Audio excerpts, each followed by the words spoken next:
Okay, let's go ahead and take question number 13 to 15 of ISI PEA 2006 paper. Please read the question. Question number 13. It says, given that x is greater than equal to y and y is greater than equal to z and x plus y plus z is equal to 12, the maximum value of x plus 3y plus 5z is. So you need to understand that we need to maximize this sum. And clearly here we see that the highest weightage has been given to 5, to z, which is 5. So the number that I must be giving the highest to should be to z, right? Because z has been given the highest weightage. So the only way to maximize this sum will be if I give the highest number to z, right? Now I'm well aware that x plus y plus z is 12. And I need to ensure that x is greater than y is greater than equal to z. But I have to give the highest possible number to z, right?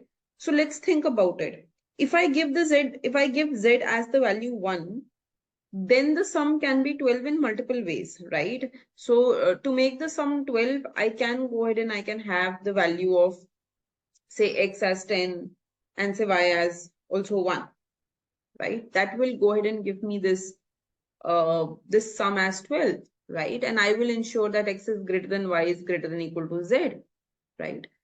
In fact, this is also possible that I can go ahead and I can keep x at 12 and y and z at 0, 0, right? Even that would ensure that I kind of go ahead and get this. But you need to notice here that I need to get to the maximum value of z possible, right? Because z has got the highest weightage here. So let me go ahead and take z value as 2, right? The point is that if I take z as 2, the remaining 2 should be ending up with a sum of 10. And again, it is possible in multiple ways. You can take this as 9 and you can maybe, you cannot take this as 9. You have to take this as 3 or 2. So if you take this even as 2, so 2 plus 2 is 4. So you can take this as, say, 8. Something like this is also possible. Now, when you keep doing this, you will realize that the maximum value of z can go till 4. When I take this as 4, each of them will turn out to be 4, right? The sum will be 12. Each of them will be equal, but that's the maximum value of z I can take. If I try to extend this beyond 4, maybe if I go ahead and I take this value as 5, you will actually go ahead and realize that it will not be making a lot of sense in this case. And the reason is very simple that, if this is 5, the remaining 2 have to sum up to 12. So I need 7. So whatever I do, I need to take this at least 5. Then this will be gone, right? I need to fulfill this rule also that x is greater than y is greater than z. So the only thing that the maximum value of z that I can go to is up to 4. I can't take z beyond that. Otherwise, one of the rule will not be fulfilled. Now, if I take z to be 4, then I need to give, y the second highest value, because you need to understand that y has got the second highest weightage, right? But when I take z as 4, anyways, y gets the value 4 and x also gets the value 4. So we realize that this is just 9 times 4, which is 36, right? And this is the highest sum which will be possible. So answer would be A. So the way to go ahead and solve this kind of question is basically to understand that when you go ahead and you give the highest value to the one which has the highest weightage, you will be able to go ahead and get the answer.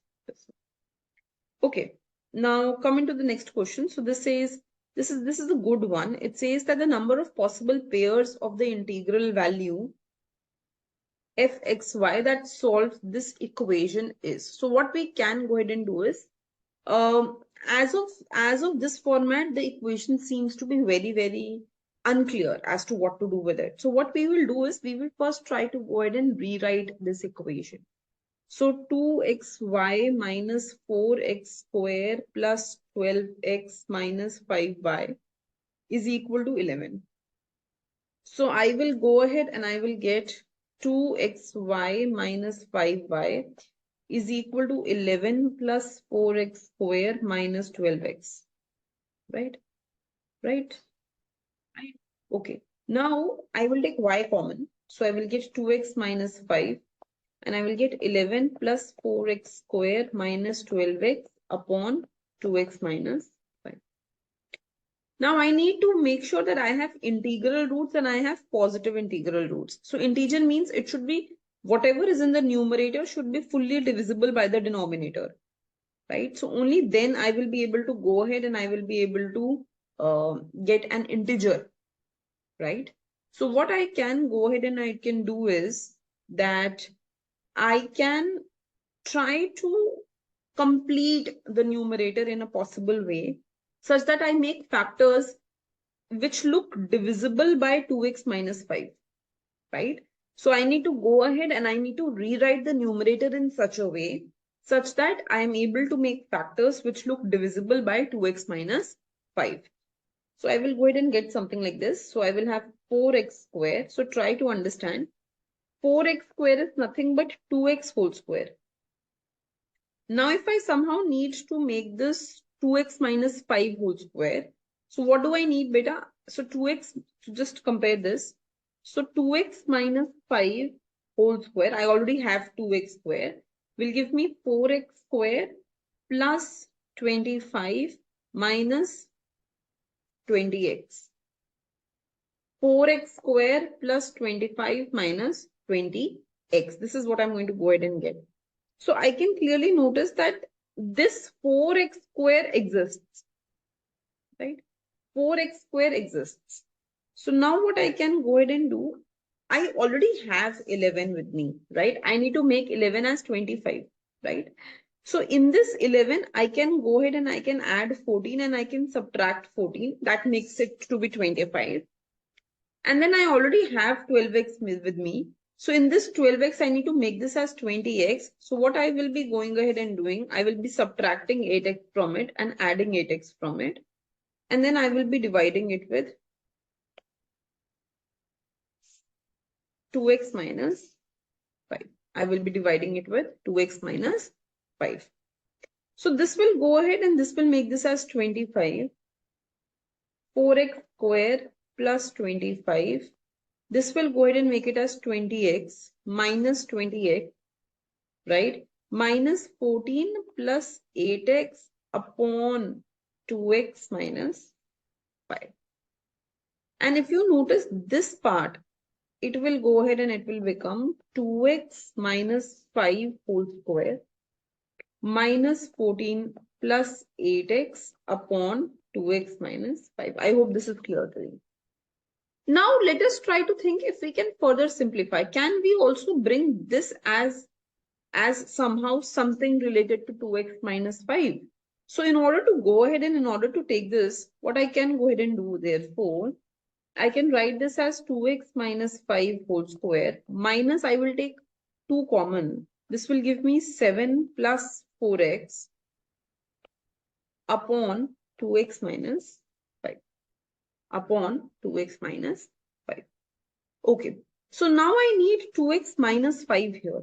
I need 2x minus 5 here, right?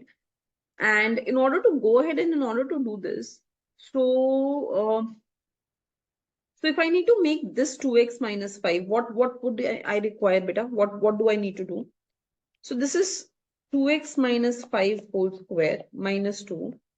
This will be 2x plus 2x plus 7 minus 5 plus 5 upon 2x minus 5. Upon 2x minus 5, right? So I will go ahead and I will get, from here I will get 2x minus 5, right? So I can go ahead and write this as 2x minus 5 whole square minus 2, 2x minus 5 minus 2, 2x plus 12 upon 2x minus 5 upon 2x minus 5. So I can get this as 2x minus 5 whole square minus 2, 2x minus 5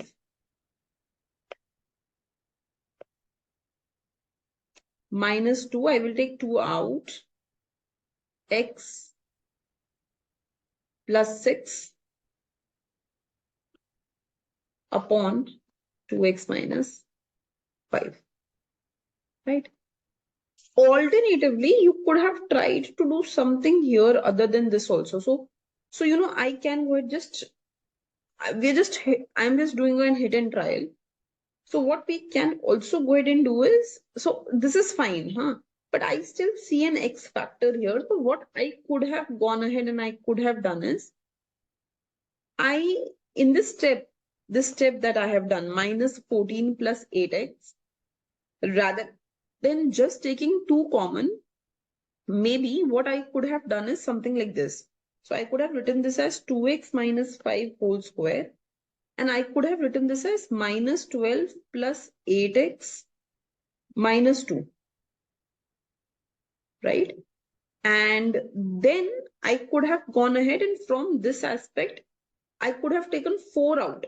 That would have been also another way, because if I just go ahead and I do this, I'll tell you why I'm trying to try this permutation. So if I just take minus 4 out, I will get 3 plus 2x. I will get 3 plus 2x minus 2, right? So in that sense now, why is it better than what I did before? Is that now I don't have any x factor here and I already have 2x here. The aim is to eliminate the x factor towards the end. In the earlier process that I did, I was getting the x factor again. So ultimately it was leading me to the same thing. It wasn't really reducing my effort. Now what I can go ahead and do now, so I can just write this as 2x minus 5 whole square minus 4. And because I already have 2x plus 3, I will do minus 5 plus 5 minus 2 upon 2x minus 5. So now what I have gone ahead and done, I have got 2x minus 5 whole square minus 4. And this becomes 2x minus 5, right? And this is 5 plus 3, 8 into 4, right? Minus 40. I hope this is plus 3 only. No, this will be plus and this will be minus, right? So this will be minus 3, right? So this will be 5 minus 3, which means 2 into 2 into 4, that means plus 8 minus 2 upon 2x minus 5. So this is going to give me 2x minus 5 whole square plus 4 2x minus 5 plus 6 upon 2x minus 5. Why I am doing this, you may think that, this is, why not just follow what I was doing earlier? You see, I have eliminated x completely from this part, isn't it?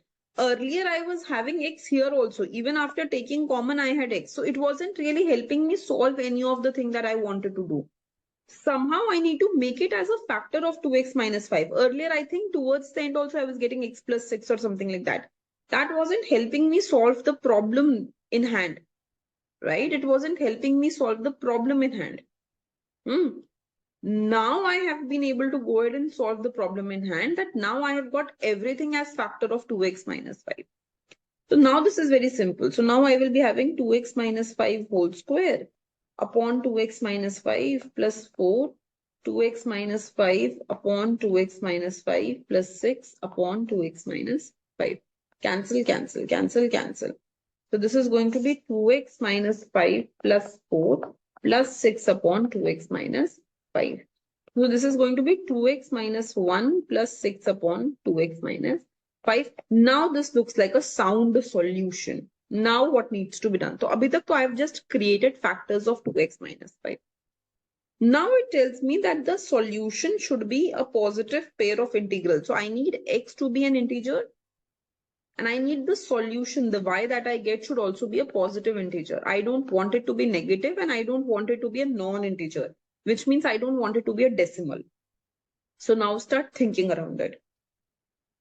If I want this to be integer, it means that number one, I need 2x minus 1 positive integer to be positive. plus I need that additionally, and I require that 2x minus 1 can belong to 1, 2, 3 and so on. It can only be integer.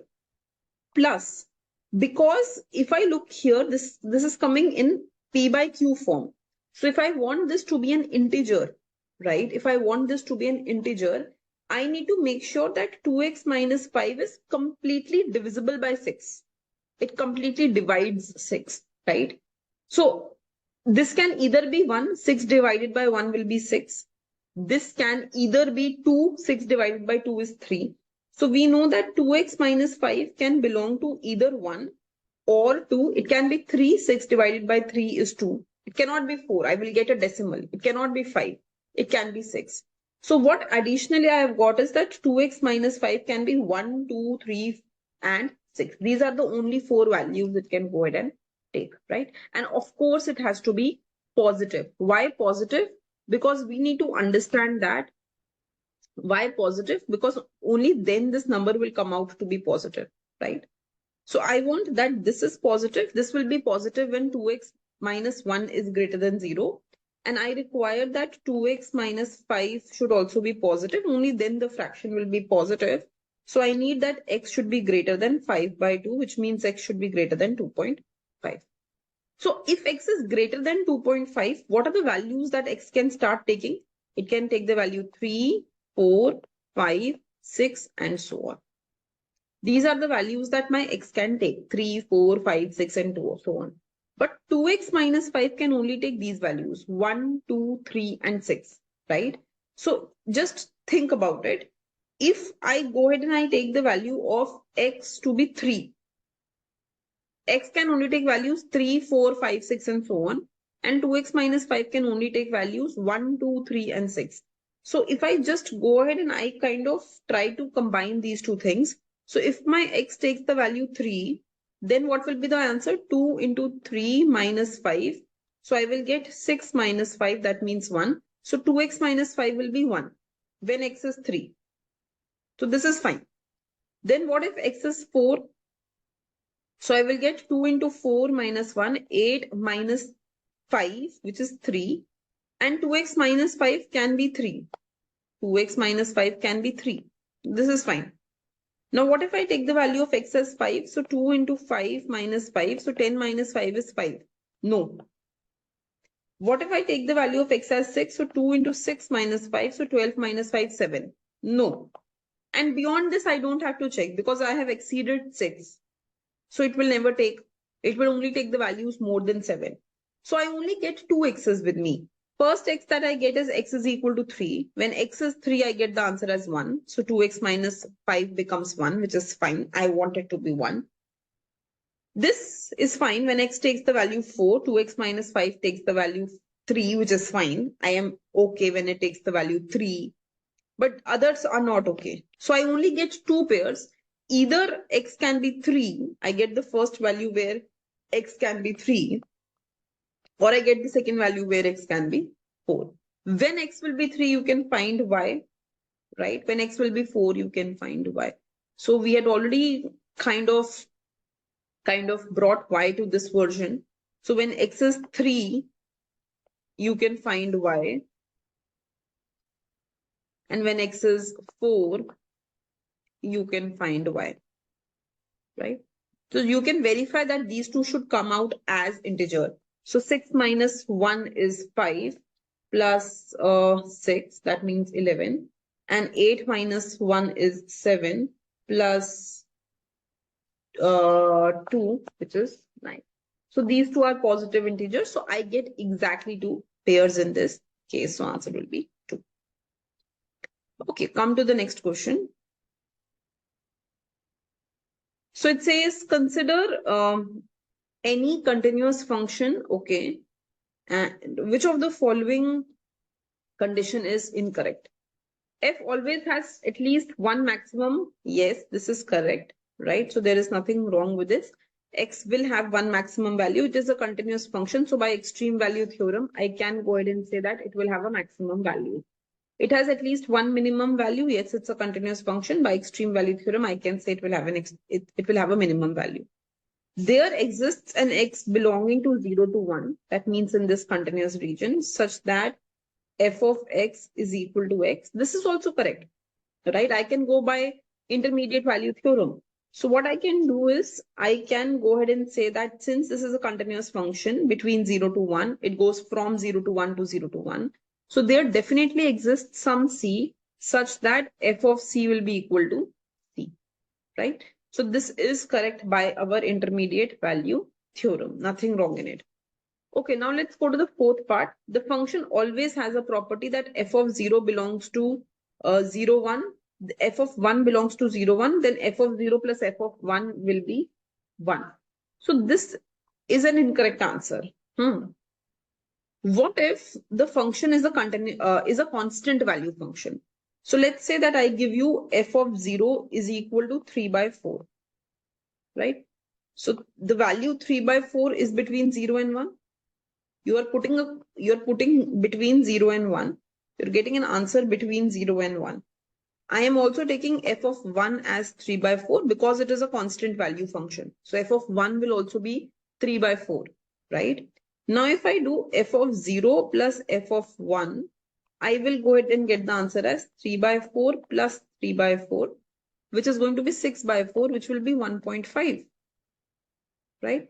So this is not true that this is going to be, it's not true that it is going to be, 1, right? The question, what I am putting is between 0 and 1. What I am getting is also between 0 and 1. But the values when summed up, when I sum up f of 0 and f of 1, that may not always be between 0 and 1, right? So this may not always go ahead and hold true, right? Also, you can go ahead and you can take any other example, but make sure that you ensure that the function is a continuous function. Any constant function will go ahead and do, right? So therefore, statement D seems to be incorrect. Okay.